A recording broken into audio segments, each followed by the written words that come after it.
নমস্কার বন্ধুরা, এসরা স্পেশাল চ্যানেলে সবাইকে স্বাগত জানাই। আশা করছি সবাই ভালো আছেন। আর আজকে আমরা আলোচনা করব পশ্চিমবঙ্গের ছাগল পালনের অবস্থা কীরূপ আসছে বা হচ্ছে এবং এর অর্থনৈতিক গুরুত্ব কী হতে পারে। সবথেকে বড় জিনিস, আজকে ভিডিওটা খুবই ছোট, অল্প সময়ের মধ্যেই, খুব বেশি সময়ও নেব না। স্কিপ না করে সম্পূর্ণ ভিডিওটা দেখলে কিছুটা হয়তো আপনার হেল্প বা উপকারে লাগতে পারে। দেখুন, শিক্ষার শেষ নেই। আর সবথেকে বড় জিনিস হচ্ছে, আমরা যদি জানার চেষ্টা করি কোনো কিছু বিষয়, সেটা কিন্তু বাড়তে থাকবে, বই কমবে না। আর তার থেকেও বড় ব্যাপার হচ্ছে, আমরা এখন বেশিরভাগ ছেলেই এমএ পাস, বিএ পাস বা এইচএস কমপ্লিট করে ও চাকরির অভাবে আমরা বিভিন্ন ফার্মিংয়ে বা বিভিন্ন কাজের তাগিদেও বাইরে চলে যাচ্ছি বা গ্রামগঞ্জে এসে ফার্মিং করছি। এতে অনেক সুবিধা অসুবিধা তো থেকেই থাকে। যাই হোক, সেই পরিপ্রেক্ষিতে একটা ফার্মিংয়ের বিরুদ্ধে, যেমন ফিশ ফার্মিং এটা ভালো, গড ফার্মিং এটাও একটা ভালো, এবং মুরগি ফার্মিংও সত্যিই ভালো। মোটামুটি যদি পালন করা যায়, সেই সম্পর্কে জানা যায়, অভিজ্ঞতা সঞ্চয় করা যায়, অবশ্যই সব কিছুই ভালো, যদি প্রসেসগুলো ঠিকঠাকভাবে বৈজ্ঞানিক পদ্ধতি অবলম্বন করে যদি করা যায়। আর অবশ্যই সব কিছুর আর করার আগে ট্রেনিংটা নেওয়া বাধ্যতামূলক, কেননা ট্রেনিং ছাড়া জানার সমস্যা খুবই। কেননা দেখা যাচ্ছে না, আপনি ছাগল পালন ট্রেনিং না নিয়ে ছাগল পালন করলেন, হঠাৎ রাত 2টোর সময় একটা ছাগল অসুবিধা হয়ে গেল, আপনি কার কাছে নিয়ে যাবেন?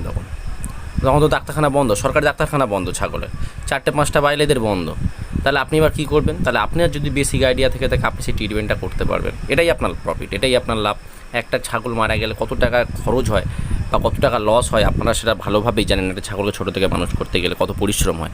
যাই হোক, আচ্ছা, যে বিষয়টা আলোচনা করছিলাম, আমরা প্রথমেই আমি খুব 2-1টা বিষয় আলোচনা করবো, বেশি বড় করবো না।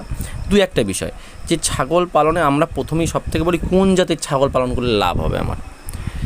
এই কথাটা কিন্তু ফার্স্টেই আসে, যে কোন জাতের ছাগলটা পালন করলে আমার প্রফিটটা বেশি হবে। প্রথমে এই কথাটা যখন আলোচনা করবেন, তখন আপনারা নানান ইউটিউব ভিডিও দেখেন, নানান সার্চ করেন, যে অনেক ইউটিউবার, কেউ বলে ক্রস, কেউ বলে বিটল, কেউ বলে বারবারি, কেউ বলে দেশি, কেউ বলে ব্ল্যাক বেঙ্গল, ইত্যাদি ইত্যাদি, এরকম নানান হয়। আমাকে এক দিদিভাই কদিন আগে কমেন্ট করেছিল যে আপনি ক্রস ছাগল দেখালেন ভিডিওতে, আপনি তো ব্ল্যাক বেঙ্গলের গল্প করছেন, তাহলে আপনি ক্রস পুষে ব্ল্যাক বেঙ্গলের গল্প কেন করছেন? খুব ভালো প্রশ্ন। আমি দিদিভাইকে বেশি ফিডব্যাক দিইনি, কারণ আমি জানি তারপরে ভিডিওতে গল্পটা করবো বা আপনাদের শোনাবো। তাহলে আমি প্রথমেই বলি যে আমরা কোন জাতের ছাগলটা করবো। আমি সবসময় বলেছি, আপনারা আপনার জায়গায় যে ছাগলটা বেশি চলছে সেটা করুন, এবং আপনার ওয়েদারে কোন ছাগলটা ভালো আসবে সেটা লক্ষ্য রাখুন। কয়েকটা দিক নির্দিষ্ট করার আগে তবেই ছাগল ফার্ম করতে হয়। যাই হোক, সেই বিষয়ে আজকে আলোচনা করছি না। আমি যেহেতু আলোচনা করছি বর্তমান অবস্থা, আমাদের মধ্যে এই একটা প্রবণতা সবথেকে বড় দেখায়, যে কোন জাতের ছাগল পালন করব, কোন জাতটাকে আমরা নির্বাচন করব। সবথেকে বড় সমস্যা এইখানে। আমি এই জিনিসটা সবসময় বলে থাকি, যে ছাগল পালন করার আগে আপনার চারিদিকে যে পারিপার্শ্বিক দিকের চাহিদা দেখুন, ছাগলের কোন জাতের ছাগলের চাহিদা বেশি, এটা ফলো করুন। আর সবসময় ব্ল্যাক বেঙ্গল বা দেশি ছাগলের কথা এই কারণে আমি বলি, যদি আপনারা পশ্চিমবঙ্গের সাইডে থেকে থাকেন, যদি ভিডিওটা পশ্চিমবঙ্গেরই দেখে থাকেন, বা পশ্চিমবঙ্গের বাইরে হলে বলাটা মুশকিল, যেহেতু আমার আইডিয়া নেই, I have no idea. So আমি বলবো, পশ্চিমবঙ্গের মধ্যে যদি হয়ে থাকে, পশ্চিমবঙ্গে কিন্তু ব্ল্যাক বেঙ্গলটা খুব সুন্দর চলে। তার কিছু কারণ আছে। ক্রসও আমরা পুষি, আমি নিজে ক্রস পুষি, প্লাস দেশিও পুষি। ক্রস পোষারও কারণ আছে আমার, আর দেশি পোষারও কারণ আছে।